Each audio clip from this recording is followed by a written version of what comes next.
D-1 until South Korea's space rocket Nuri blasts off this Thursday. The indigenous rocket is being moved to its launch pad as the final preparations are underway. Seoul and Washington agree that addressing North Korea's nuclear and missile threats are a top priority for the Allies, amid talk of an imminent seventh nuclear test in North Korea and its potential use of tactical nuclear weapons. South Korea looks to normalize a bilateral intel sharing agreement with Japan.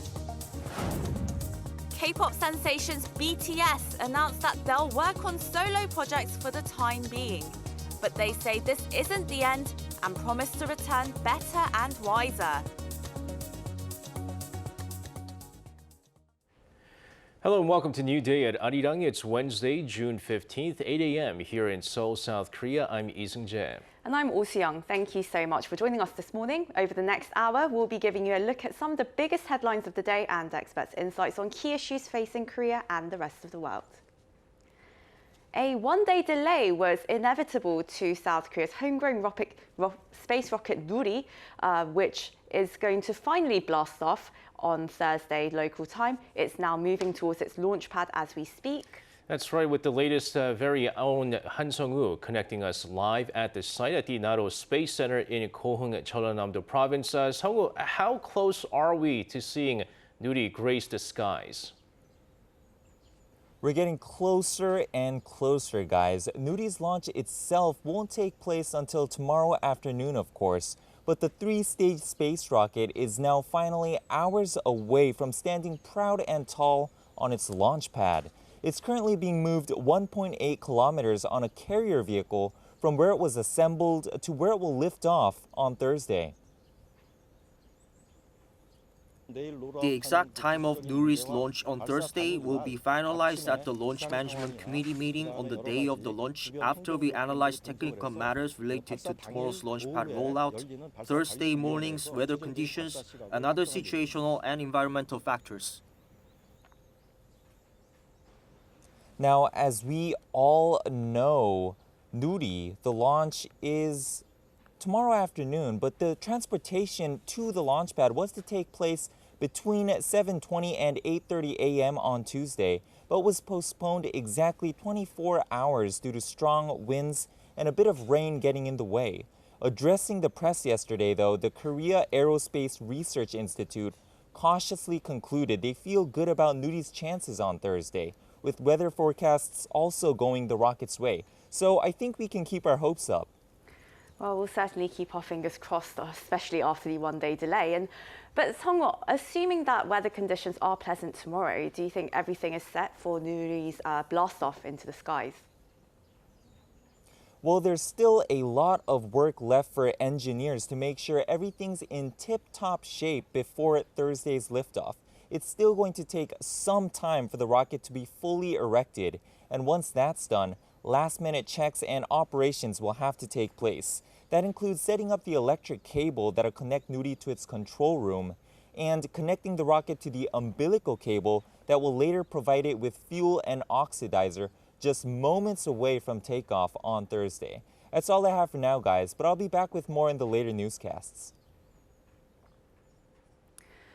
We're just one day away from seeing South Korea's very own homegrown rocket Nuri blast off for a second time. That's right, but how and when will we know whether the launch has been a success or not? Well, our Kim Do-yeon has the details. 43 minutes. That's how long after launch it'll take before the test satellite inside rocket Nuri reaches out to the scientists on Earth. Not in South Korea, but this first communication will be with the country's research station in Antarctica called King Sejong Station. It'll roughly be 100 minutes after the launch when the test satellite sends signals to the city of Daejeon in South Korea, where the Korea Aerospace Research Institute headquarters is located. After 12 years of development, one test vehicle launch and one full launch with a dummy satellite, it will only take this much time to know whether the launch is a success. But what would qualify the launch as being a success? The 180-kilogram test satellite as well as a 1.3-ton dummy satellite successfully being put into the target orbit of 700 kilometers above Earth. Then, for the next 7 days, continuous connection between the test satellite and the team on the ground. Once that stage is over, the test satellite has another objective.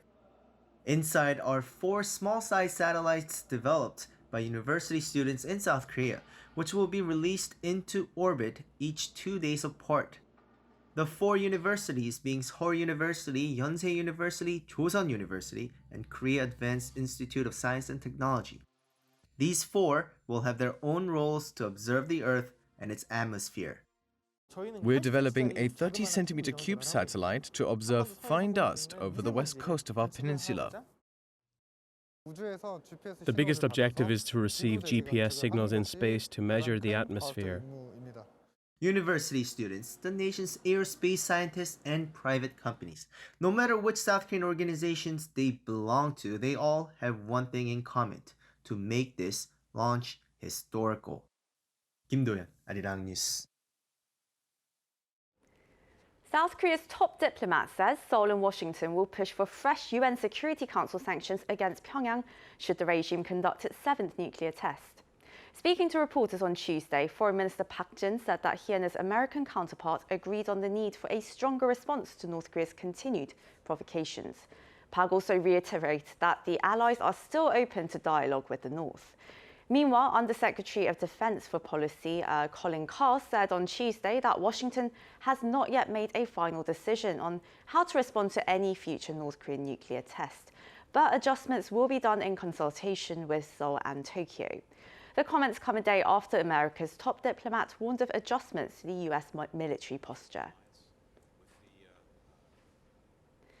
South Korea is working to strengthen regional cooperation with its key allies, and one such effort is normalizing a military intel sharing agreement with Japan, which was on the brink of collapse just a few years ago. Min Soo-kyun has the full details. South Korean Foreign Minister Park Jin has expressed his intent to further improve relations with Japan. Speaking to reporters in Washington at a joint press briefing with U.S. Secretary of State Antony Blinken, Park said he wants to normalize the South Korea-Japan military intelligence sharing agreement. With regard to GSOMIA, we want the GSOMIA to be normalized as soon as possible, together with the improvement of Korea-Japan relationship. In order to deal with the threat from North Korea, we need to have a policy coordination and the sharing of information between Korea and Japan and with the United States. Tokyo welcomed the foreign minister's remarks. At Tuesday's press briefing, Japanese government spokesperson Hirokatsu Mitsuno stressed the agreement's importance. As we have said numerous times, GSOMIA is a form of cooperation between Japan and South Korea that contributes to regional peace and security. Considering the serious security situation, including North Korea's repeated ballistic missile launches, it is important that this agreement operate in a stable manner. So based on the agreement, when necessary, the government would like to share information with South Korea. Japan's defense minister also expressed hope for GSOMIA, saying the two countries need to communicate so that it can operate smoothly. The military intelligence pact between Seoul and Tokyo, signed in 2016, allows the two countries to share information on sensitive matters such as North Korea's nuclear activities. But in 2019, the agreement nearly collapsed over bilateral disputes related to history. Under South Korean President Yoon Suk-yeol's administration, the two countries are now working to mend their ties, and part of that is normalizing the intelligence agreement. Experts say it won't be easy, but some agree it'll benefit both countries. Especially in regards to North Korea's missile and nuclear tests, but we need multifaceted information. South Korea is geographically closer, so we may have more information, but Japan, on the other hand, may have different information. So eventually sharing that will be helpful. Since GSOMIA wasn't entirely scrapped, getting the agreement working again is just a matter of time. Min Soo-kyun, Arirang News. Now, the local economy is now in a complex crisis as major countries tighten monetary policies and the prices of consumer goods soar. Well, that's coming from Seoul's finance chief, who emphasized prices are the top priority and called for contingency plans. Ji-young with the details. South Korea's finance chief is warning that the country's economy is facing a complex crisis.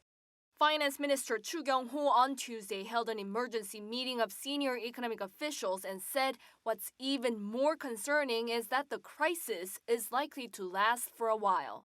Chu said the whole world is experiencing a surge in inflation and tighter fiscal policy is expected from many countries, including the U.S.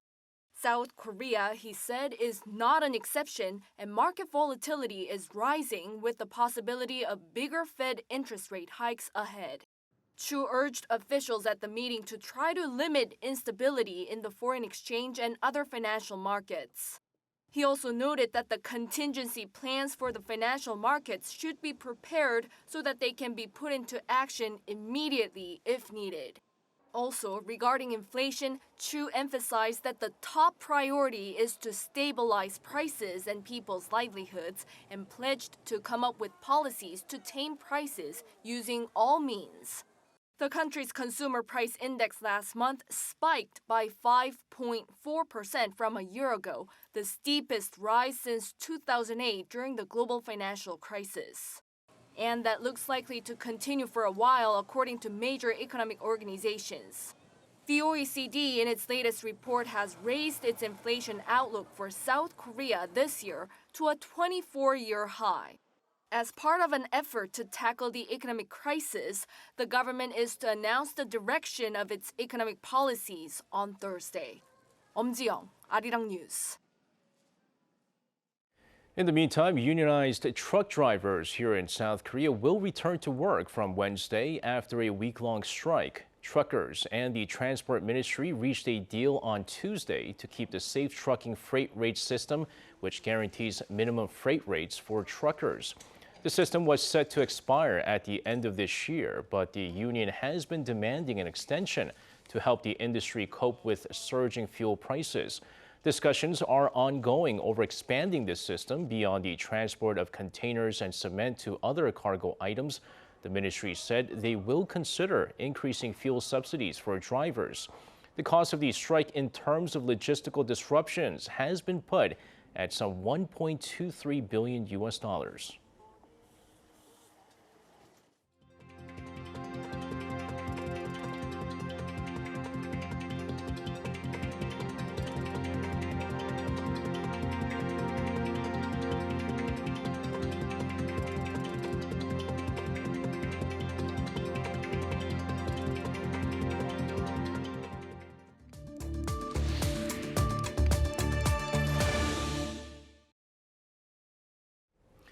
It's time for On Point, where we speak to experts to delve deeper into some of the key issues in the spotlight right now. South Korea's growth outlook for 2022 has been downgraded to 2.7% for 2022, according to the OECD, in line with other estimates. But with the new government set to announce the latest economic policy plans on Thursday, how can the country recover from a number of economic uncertainties? We connect with Oh Jun-seok, professor at the School of Business at Sookmyung Women's University in Seoul. A very good morning to you, Professor. Well, first off, what's your take on the revised growth outlook for South Korea in the year of 2022? I mean, does it come as a surprise to you, given the global situation right now? According to Moody's Investor Service, they cut its 2022 growth outlook for the Korean economy to 2.7%, mainly resulted from the economic fallout of the Russian-Ukraine crisis. The revised outlook marked a 0.3 percentage point cut from its February estimate of 3%. It's no wonder out of G20 economies, Korea and Japan could face new supply challenges due to disruptions of key inputs to the production of semiconductors and cars. And then aggravating higher energy costs will also weigh down growth in two countries both reliant on imported crude oil. Korea, Asia's fourth largest economy by and large, has been on a recovery track on the back of robust exports, but it faces growing downside risks. As external factors, major downside risks include heightened global uncertainty and monetary tightening by advanced economies. The elevated household debt and housing prices are, as internal factors, also posing risks to the economic growth. Korea's economic growth is at large projected to hold on its robustness in 2022 and hopefully 2023, though it faces increased economic uncertainty at home and abroad. I mean, obviously, there are a number of factors which have contributed to the growth outlook being downgraded. And you mentioned, of course, some of them, including the Ukraine crisis. But what would you say is the biggest factor of all? In short, what matters most is inflation. Moody's sharply raised its 2022 estimate of Korean inflation rate to 3.9% from its earlier forecast of 2.8%. In February, the Bank of Korea maintained its growth outlook at 3% for this year, but the Bank of Korea raised its inflation outlook for this year to 4.5% from 3.1% before. Inflation in an economy is like a situation you drive a car from the top. At a higher speed of inflation, downward driving from the hill, you need to step on the brake, which is called the interest rate hike. For the sake of controlling the car, small step adjustment, I mean that by 25 basis point adjustment would be safer. The Bank of Korea governor said the bank could consider big step interest rate raise in coming months, such as a 50 basis point hike, depending on data that will become available around July and August.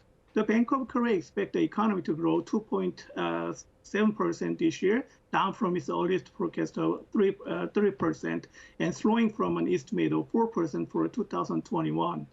Economic analysts expect the Bank of Korea to take rates up to 2.25 by year end, after which many experts say it will then need to consider how quickly to apply the rate. Well, that would indeed be a huge jump in the country's benchmark rate. But, Professor, so South Korea's potential growth rate, or the rate at which it can grow without triggering inflation, is expected to fall to 2% in the 2021 to 2022 period. And that's very sharply down from around 5% in the early 2000s. How much more do you expect the potential growth to decline in the long term? Yes, as Soo-young mentioned, Korea has declined steadily from 5% during the year 2000, during the year 1997 to 2006, to 2.7% during the year 2017 to 2020. It has overall declined in advanced economies in recent decades. The OECD projects that it will slow further to 2.2% from 2021 to 2023.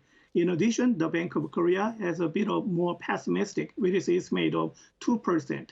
How much to decline in the long run? Estimate would be close to in between those for the United States of 1.9% and the OECD total of 1.6% over 2020 to 2023. Korea's slowdown is not unusual, as potential growth typically decelerates as the country converges toward high-income economies.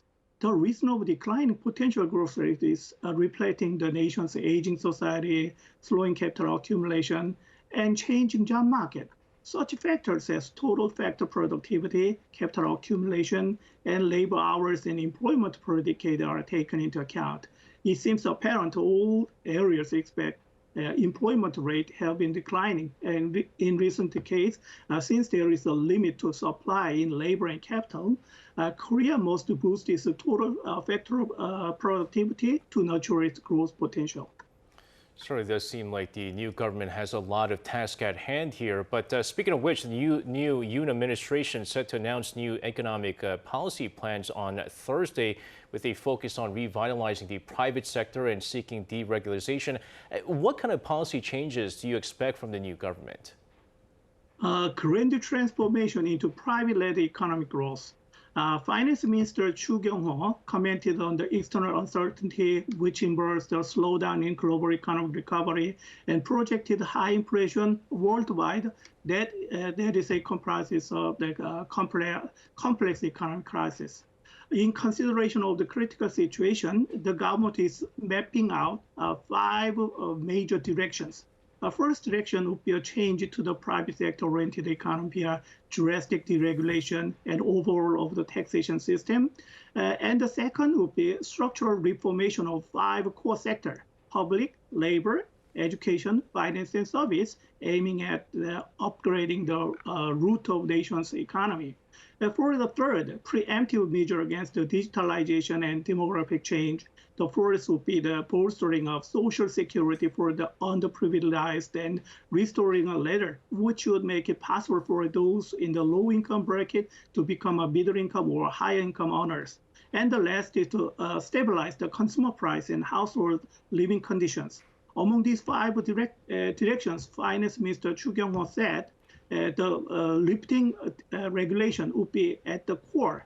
I'd like to add one more thing to count in. Korea's consumer price growth hit 4.8% on year, the main negative factor for the economic growth. Well, thank you very much for your insights this morning, Professor A. Looking forward to speaking with you again. Thank you. And that wraps up the first half of New Day at Arirang. But coming up next, in the second half, of all the changes and impacts we've seen due to the COVID-19 pandemic, how has it impacted the labor market? Well, we'll find out shortly during Global Insights, so stick around. We'll be back in just a moment.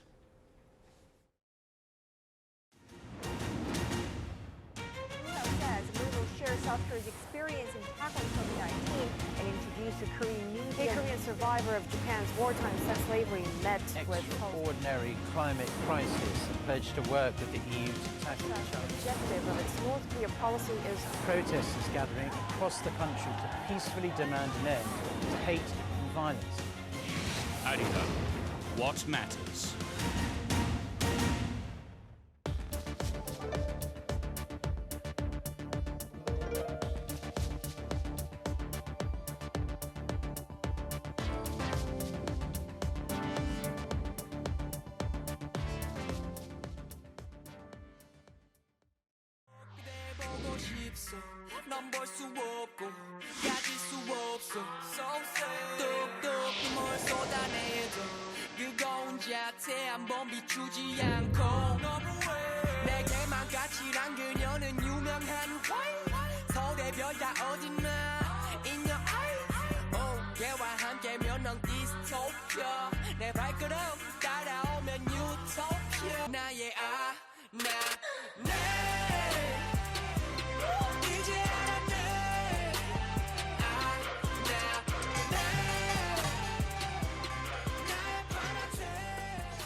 I feel so good right now.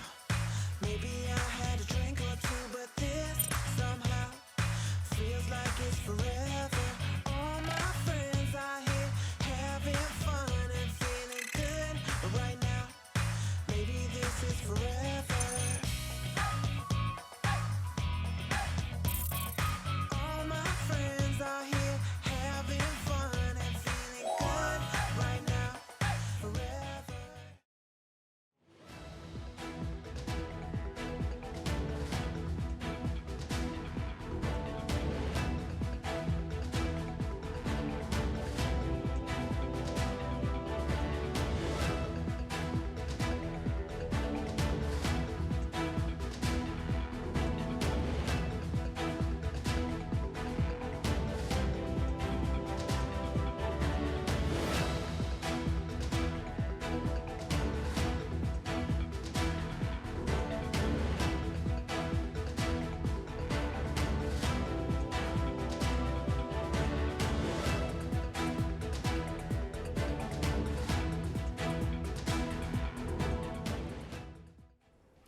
And welcome back to the second half of New Day at Arirang. After almost a decade as one, K-pop sensation BTS will take a break from each other.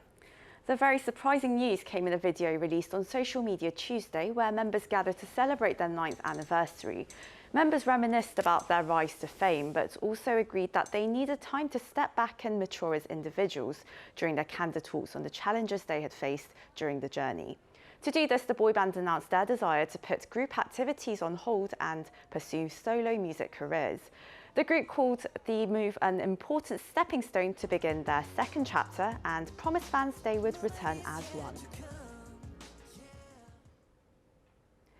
South Korea reviews implementing a policy of 21 days self-isolation for select people who've been in close contact with someone infected with monkeypox.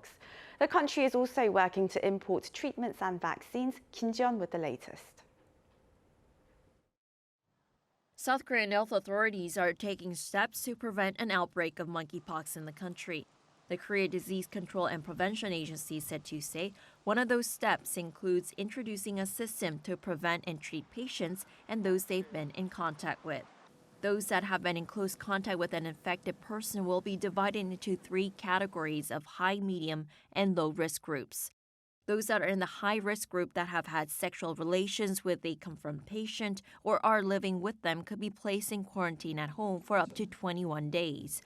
The virus is related to smallpox and can cause a range of symptoms, including headache, skin lesions, fever, body aches, swollen lymph nodes, and fatigue.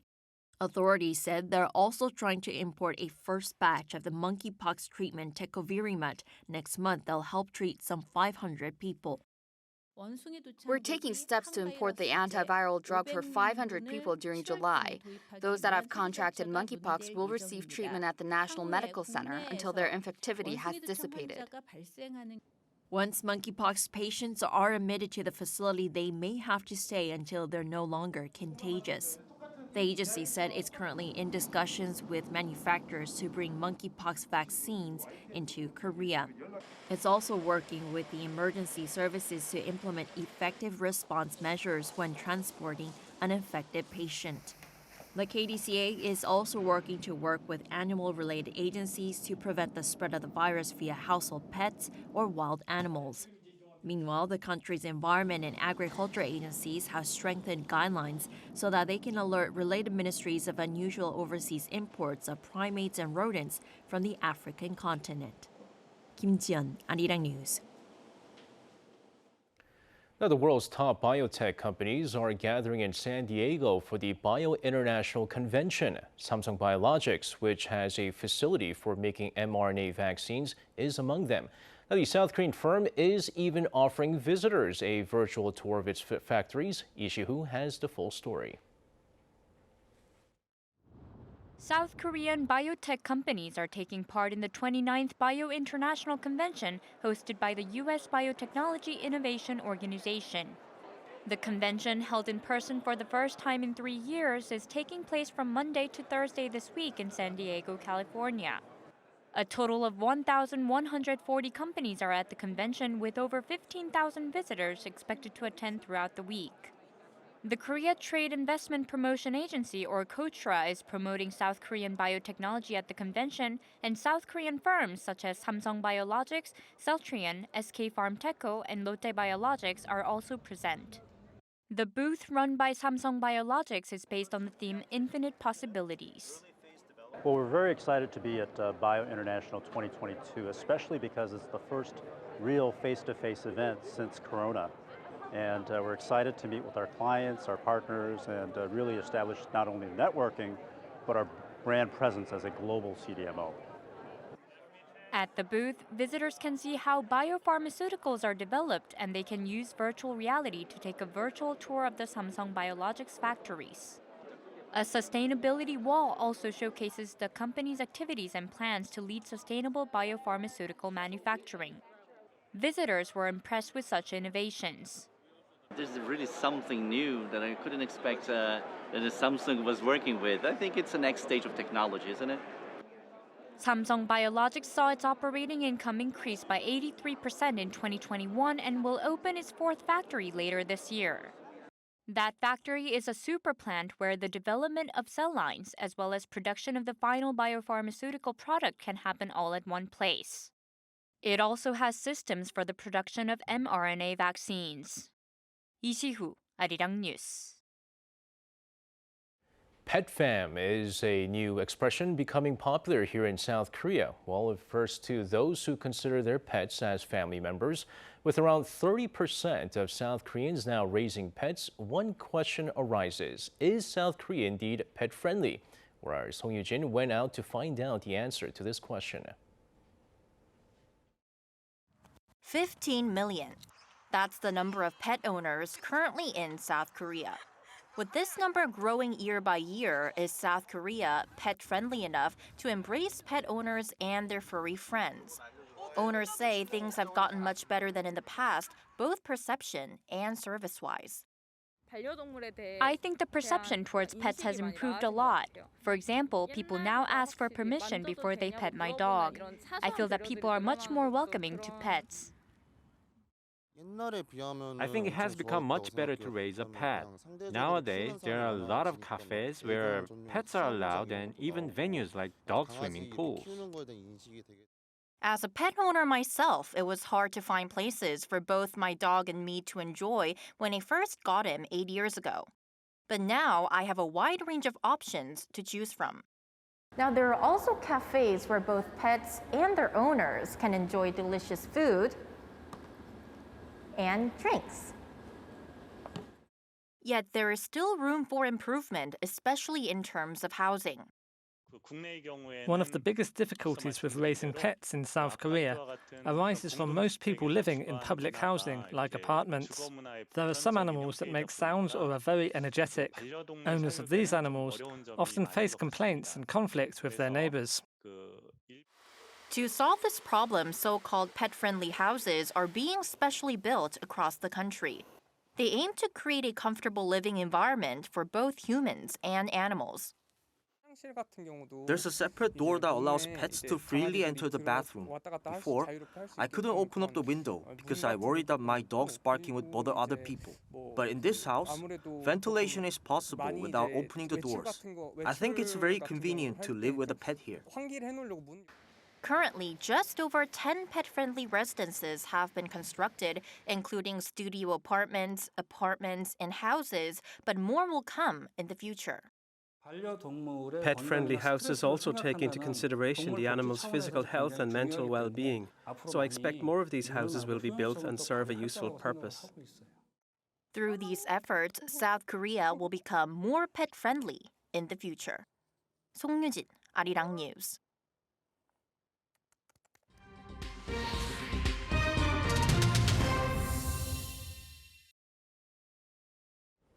It's time for Global Insights, where we speak to experts from around the world on issues making headlines. Now, most advanced economies have returned to business as usual after the two-year COVID-19 pandemic, but not everything has gone back to how it was before. The pandemic accelerated disruptions in labour markets globally, from millions of layoffs in the service sector, automation, remote work and flexible working hours, and a lot of different employment conditions. And the consequences have not only been limited to job loss in certain sectors, but there have also been significant labour shortages in key industries, with growing gaps in what businesses want from workers and how employees and job seekers see the value of work. Now, the scale of workforce transitions, it increases the need for businesses and policymakers to take steps to overcome this mismatch and move towards a brighter future of work. Now, to discuss these developments, we have in studio today Charles Ferguson, General Manager of the Asia Pacific Region at Globalization Partners. A very good morning to you, Mr. Ferguson. Good morning. Thank you for joining us. It's a pleasure to be here. Thank you so much. It's lovely to see you. And well, my first question to you, really, we have quite a lot of questions, really. And over the last 2 years of the COVID-19 pandemic, we've seen many changes in the labour market. Yes. Of course, remote work, digitalisation just being a few of them. But what trends do you expect to be lasting changes, or even develop into more changes down the road? It's a great question. Look, the reaction that a lot of companies had here in Korea and all around the world to the pandemic was pretty impressive if you think back on it. The pivot to making their entire workforce ostensibly remote. What's interesting to see is how that has impacted the way that work is being done now as we sort of exit the height of the pandemic episode and see a scenario where empowerment through choice and hybrid work is becoming the preferred way for companies and for workers to get things done. It's actually increasing productivity, and it's producing an environment of well-being for the employees that heretofore I don't think people truly understood was going to be so imperative for the future of work. So I think it's a really lasting result of this experiment to be, frankly, mainstream for the rest of the labor market. Right, and many businesses are trying to adapt to these changes that they've seen, digitalization, automation, and also workers wanting a bit more flexibility in how they work as well. But here in East Asia, though, countries like South Korea and Japan, they're quite known for their very rigid corporate cultures, very intense, all around the clock working, but not necessarily as productive as they might hope. So are you starting to see some changes in these very rigid, stringent corporate cultures after the pandemic? Yeah, there are quite a few, and I think it's a hark back to the adage that necessity is the mother of invention. I think that it is indeed the case that here in this region and all around the world, there's been a marked increase in employees kind of voting with their feet, if you will, and looking for new opportunities. In that kind of an environment where there's so much volatility from a traditional environment where the work was employment for life construed, now there's quite a bit of choice. And when you put a remote construct into that equation, companies have to really sit back and say to themselves, our strategy is flawless, our product is fantastic, the market opportunity is huge, but the only way to be successful in those types of conditions is with a very agile workforce. So what we see, you mentioned earlier in one of the earlier segments, this sort of disruption in the labor markets that's occurring here in Korea and abroad. The opportunity for a company to not only look at jobs to be done in the domestic environment, but how do we build diversity into our workforce and have balance across multiple locations and have that agility be woven into our DNA? So I think that I agree with you that traditionally companies in Northeast Asia have primarily relied upon a tried and true method of hierarchical management. But I think that as the younger generations come into the workforce and as technology puts pressure on these more I wouldn't say antiquated, but these previous models, they're going to have to innovate in order to remain competitive, both domestically for talent and globally in the market. Exactly, and well, we've seen this in the US. We've seen businesses reopening, but they're not having enough workers to work in them because people simply aren't going back to work. And perhaps we're seeing that here in South Korea as well. We've seen a huge growth in the number of delivery jobs and a lot of platform economy jobs, gig workers. Yes. But many don't seem to be going back to traditional service jobs. So what do you really make of this mismatch? What are your observations of this labor shortage? As it relates to the service industry, I mean, it's clearly the case that you can't necessarily apply a remote work kind of a construct to that kind of labor, because obviously service is by its very nature needed to be face-to-face. But I do think that a lot of this is cyclical, and it's a phase of transition where the economy and the labor that's supporting that economy is going to start to become much more, you mentioned like gig work as an example. There will be instances where people do work in cycle, and they'll have the opportunity to do more information worker type delivery of value in a remote construct. We think about, look at Korea as an example. It's a phenomenal opportunity for businesses to, in Korea, expand abroad at this time. It's also a huge opportunity for companies looking at the Korean market because of the wealth of talent that's actually in the labor pool here. But what's interesting about that, when you think about the global employment market, companies can actually employ the talent here in this market without having to be present in this market. And that's a tremendous opportunity for the Korean economy. So we're seeing employment conditions becoming perhaps a little more global, a bit more flexible, and people are certainly demanding a better work-life balance, and they do want that room to sort of maneuver around the world. But then this might be somewhat of a headache for global businesses, though, adapting to regulations and employment conditions which differ by country. So how do businesses, how can they actually adapt to this change that we're seeing in what employees want in terms of location? The traditional method was to pack up your bags and get on a plane and fly to the location, establish the infrastructure, and then sort of trial and error until you got it right. Because of the ubiquity of technology and the way and means by which information flows all around the world, and the way that e-commerce has taken over as the fundamental foundation of the economy around the world, companies need to really look at partnerships with strong players that are in the business of providing these specific types of services. So the companies are going to be successful in this new globalized kind of labor access market are the ones who take the opportunity to understand, of course, the local conditions, but also the regulations and the compliance.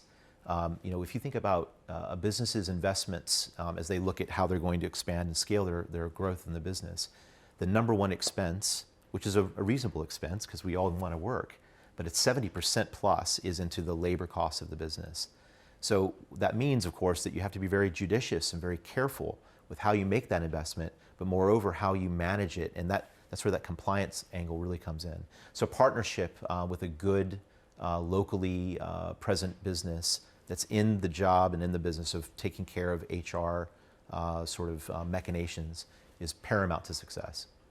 Right, and actually your company, Globalization Partners, you released a report yesterday talking about how CFOs in the Asia-Pacific region, despite all the global economic challenges that we face, all the uncertainties, they still want to expand into our new countries over the next few years. That's right. Could you share some more findings from this study that you did? It was really interesting. So we went around the world and spoke to a vast ecosystem of CFOs who, from a background perspective, manage the finance business of $100 million or more in terms of the revenue that they enjoy. And as it relates specifically to Asia-Pac, the feedback that we got was really, it wasn't surprising to me. I was quite excited about it, but I think it was surprising on the global spectrum. 92% of those CFOs responded with the fact that indeed they see the opportunity of expansion as critical for their business. 77% of those also said that in conjunction with that, the opportunity to deploy a remote work sort of environment from a strategic perspective is critical for their success and scale. And 56% of those also responded with the idea that at a very minimum, the advent of flexible work will become part and parcel of the benefits they provide to their employees. So that statistic around the look out for new markets to penetrate really speaks to the optimism and, in my view, pragmatism of some of these financial leaders, because they see that if we're having a challenge in a domestic market and we see challenges in other markets, for every challenge there's an opportunity. So the way to hedge against that is to look for opportunities for growth as well as for talent in multiple markets in serial rather than in parallel, which is the traditional method. Right, so looking for areas of new growth, innovation, all these new exciting possibilities for the region. And of course, South Korea is one of the countries in the Asia-Pacific. And from a talent perspective, though, what really attracts businesses to expand into the South Korean market? And how can South Koreans really leverage this kind of opportunity? South Korea is such a dynamic and incredible market, and it always has been. Since the end of World War II, where you saw this incredible rate of change with respect to literacy here in the Korean market.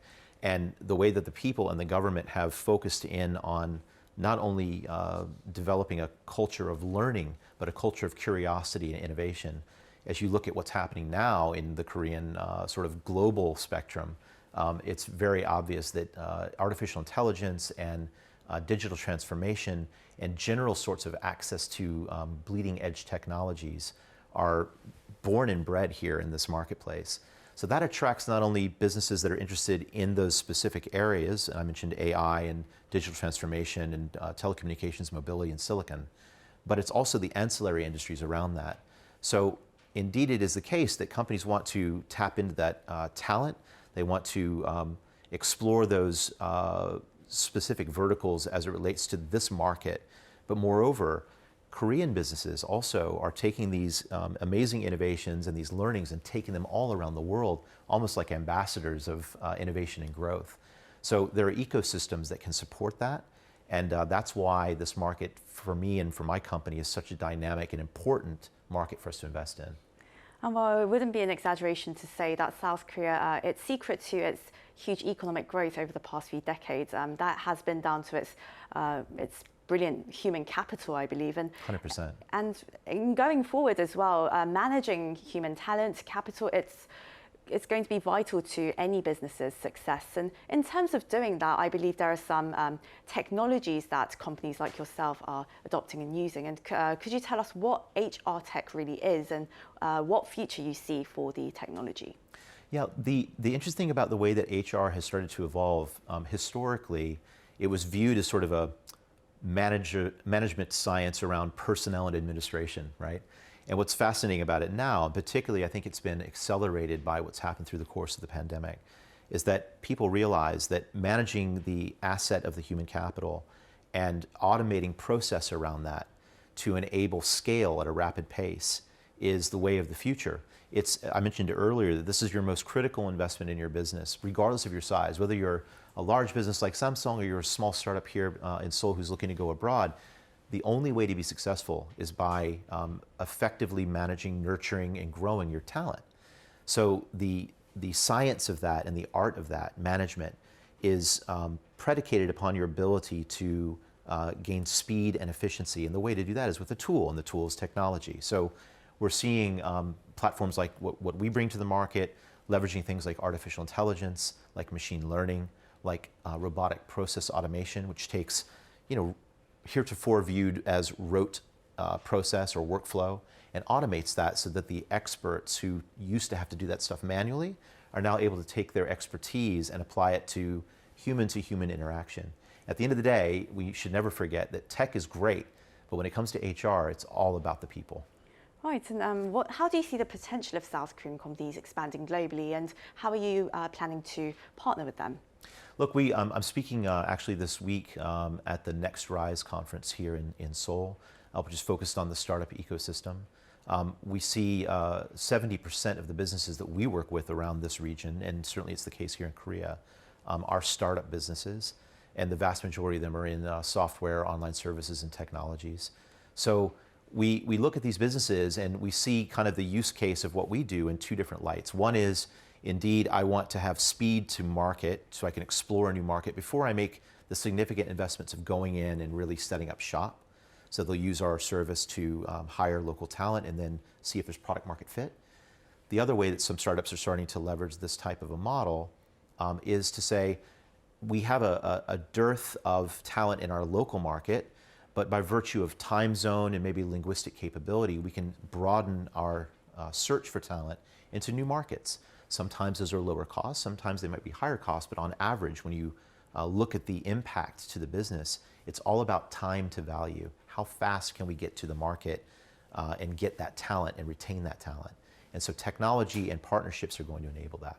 Right, and as you said, with 70% of companies' costs going into labour, it's going to be very critical for companies all over the world, really, to be able to manage their most important asset, which, of course, is its people. Exactly right. And while we're looking forward to more news and updates from your speech that you're making at the conference that you'll be holding here in South Korea. But I'm looking forward to it. Well, thank you very much for joining us in the studio today. That was Charles Ferguson, General Manager of the Asia Pacific region at Globalization Partners.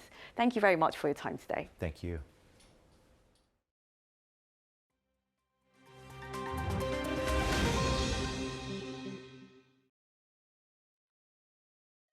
Let's take a look at what's going on in the world now. Food assistance from the World Food Programme has been suspended for 1.7 million people in South Sudan. The programme's acting chief in the country blamed a funding shortfall of $426 million, which she says has seen half food rations for many of the food agency's beneficiaries ahead of the lean season's peak in July. Estimates by the WFP note that 8.3 million people, including 2 million women and children, are at risk of malnutrition.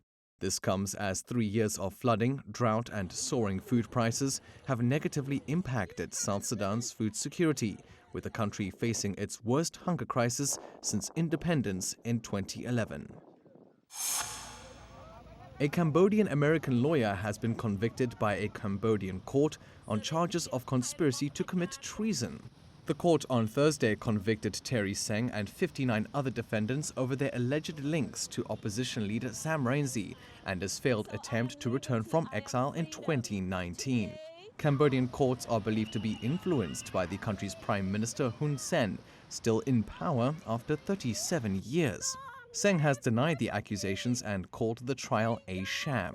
She has been sentenced to 6 years in jail, similar to other defendants. Standing outside the court, dressed as a chained Lady Liberty, Seng said she wanted her arrest to be public. Archaeologists have revealed the discovery of 13,000 relics at the famous Sanxingdui ruins site in southwest China. A report on Tuesday said the discovery of gold, bronze, and jade relics was made over the past 2 years across 6 sacrificial pits at the dig site in Sichuan province. Amongst the thousands of artifacts, a bronze box with a green jade object inside is one of the highlights, as it's the first such item seen by archaeologists. Excavations at the site since 1986 have unearthed more than 50,000 items, including goldware and cultural relics. With fuel prices surging in South Africa, one proposed alternative is a 3-wheel electric scooter. While the South African government and central bank have adopted fuel price intervention strategies to tackle these surging prices, the CEO of Green Scooter, Fesile Tlamini, has suggested his scooters could be another option. The 3-wheeled vehicles, which resemble tuk-tuks, are made locally.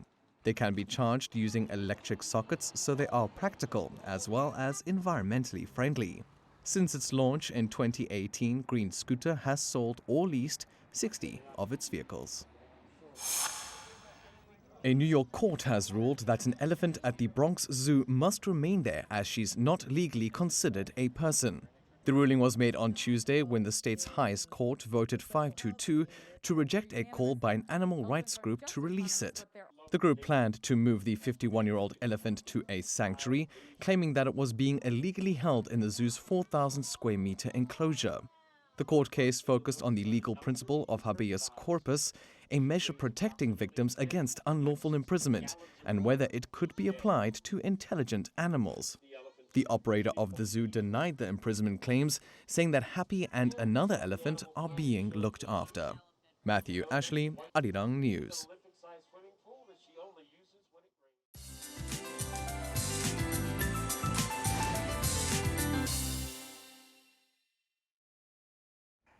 Good morning. It's a rainy start to the day. It was raining overnight here in Seoul. Well, wet clouds will stick around for most of the day, so please keep an umbrella handy. 5 to 40 millimeters of on and off rain is in the forecast tomorrow at dawn, and Jeju Island could see some passing rain. Now, rain will cool things off in the capital region today. It's going to stay breezy and murky all day long, so hope you dress a bit warmer today. Meanwhile, weather conditions in Gohung in Jeollanam-do province, where the NATO Space Center is located, look to be much calmer today under cloudy skies, and the day of lunch tomorrow will be brighter. Morning temperatures are similar to slightly lower than the same time yesterday, hovering in the mid-teens across much of Korea. It's going to be cooler in Seoul, but southern provinces will notice highs going up 4 to 9 degrees higher today. In fact, Daegu will be going up to 27 degrees, that's an 8 degrees jump from yesterday's highs. With that, here's a look at the weather conditions around the globe.